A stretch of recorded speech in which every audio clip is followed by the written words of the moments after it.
বন্ধুরা, কেমন আছেন সবাই? জানাই প্রীতি, শুভেচ্ছা ও ভালোবাসা। আজ বৃহস্পতিবার, এখানে শীতল ষষ্ঠীর যে পুজো হবে তার ভোগ সাজিয়ে ফেলেছি। গোটা সিদ্ধ, পায়েস, চাটনি, জল ঢালা ভাত আর বেশ 5 রকমের ভাজা, বাঁধাকপির তরকারি আর চচ্চড়ি। তো এখানে মেন গোটা সিদ্ধ। তো আমাদের বাপের বাড়িতে এসব কিছুই ছিল না। এই প্রথাটা আমি শ্বশুর বাড়িতে এসেই শিখেছি, বেশ ভালোই লাগে।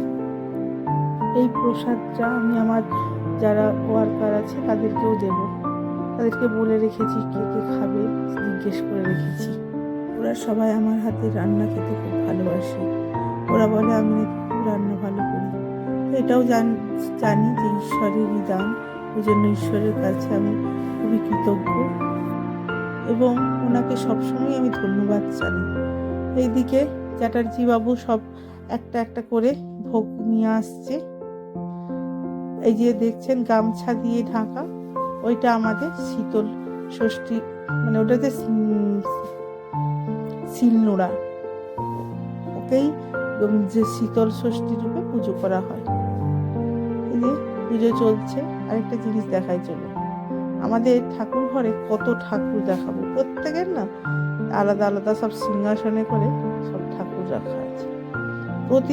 প্রায় প্রতিদিন আমাদের এই নিয়ে ঝগড়া হয়, কারণ সিংহাসনগুলোকে চ্যাটার্জি বাবু ভালো করে পরিষ্কার পরিচ্ছন্ন করে রাখে না। তাই প্রায় প্রতিদিনই আমাদের মধ্যে লেগে যায়। আমার একটাই কথা, আমি যদি নিজে পরিষ্কার থাকি তাহলে ঠাকুরকেও পরিষ্কার করে রাখতে হবে। দেখুন দেখুন এই যে আসছে, দেখুন এই দেখছেন, এই যে দেখতে পাচ্ছেন সব। আমি তো খুব চেঁচামেচি করি ওর সঙ্গে এই নিয়ে। ঠাকুরকে যদি ভালো করে রাখতে হয় তবেই রাখা যাবে। এইসব নিয়ে লেগেই থাকে, কথা শোনে না। চলুন, আমাদের পুজোটাও হয়ে এসছে, তাই এরপর আমি ওইদিকে চলে যাব।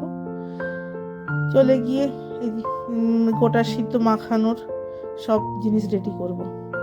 এই যে এইদিকে চলেও এসেছি, তবে একটা একটা করে নিয়ে নেব। কাঁচা লঙ্কা, নুন, তেল এইসব নিয়ে নেব। তারপরে আমি একটা ভাজা মশলা করে রেখেছি, ওটাও দেব। ওটা খেতে দিলে খুব টেস্টি হয়। তো এইভাবে আজকের দিনটা হয়ে যাবে, মানে পের হয়ে যাবে। খুব মজায় দুদিন খুব কাটলো সুন্দরভাবে। তো আপনাদের কার কার বাড়িতে এই প্রথাটা চালু আছে একটু কমেন্ট করে জানাবেন প্লিজ। সবাই মিলে শেয়ার করলে খুব ভালো লাগবে। সব একটা একটা করে জিনিস নিয়ে নিচ্ছি। আমার একটু অসুবিধাই হয়, একটু আস্তে আস্তেই কাজ করতে হয়, অত তাড়াহুড়ো করতে পারি না। তো নিজেকে সামলে তো করতে হয়, তাই সবসময় চেষ্টা করি যে সাবধানে কাজ করতে। তো এইভাবেই আজকের দিনটা তো চলেই যাচ্ছে।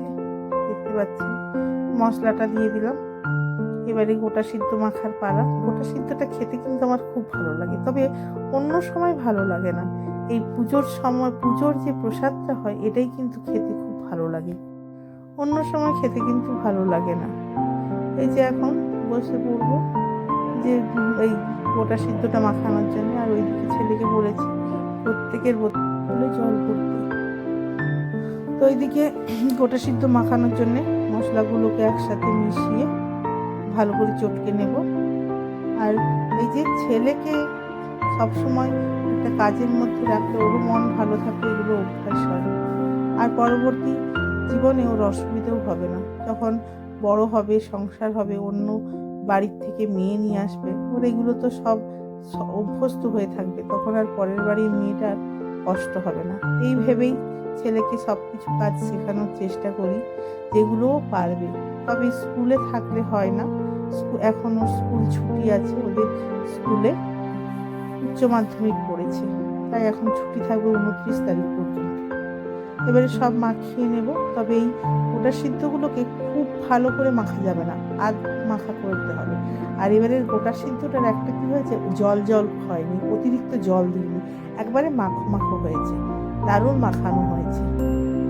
মাখিয়ে টাখিয়ে নিয়ে এবারে খাওয়া রেডি করবো।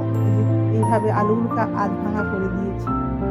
এইভাবে মাখতে মাখতে চলুন আপনাদের সঙ্গে একটু মোটামুটি কিছুটা সময় কাটলো, গল্প করে মনটাও আমার ভালো হয়ে গেল। এবারে খাওয়া রেডি করার পালা।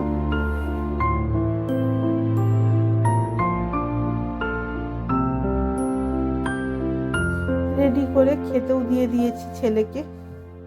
তাহলে আজ ব্লগটা এই পর্যন্তই। সবাই সুস্থ থাকবেন, ভালো থাকবেন, এবং যদি আমার ব্লগটি ভালো লেগে থাকে তাহলে একটা লাইক করে দেবেন, শেয়ার করে দেবেন আর সাবস্ক্রাইব করে দেবেন, তাহলে খুবই ভালো লাগবে। তাহলে আজ আসি, সবাই ভালো থাকবেন, সুস্থ থাকবেন, ধন্যবাদ।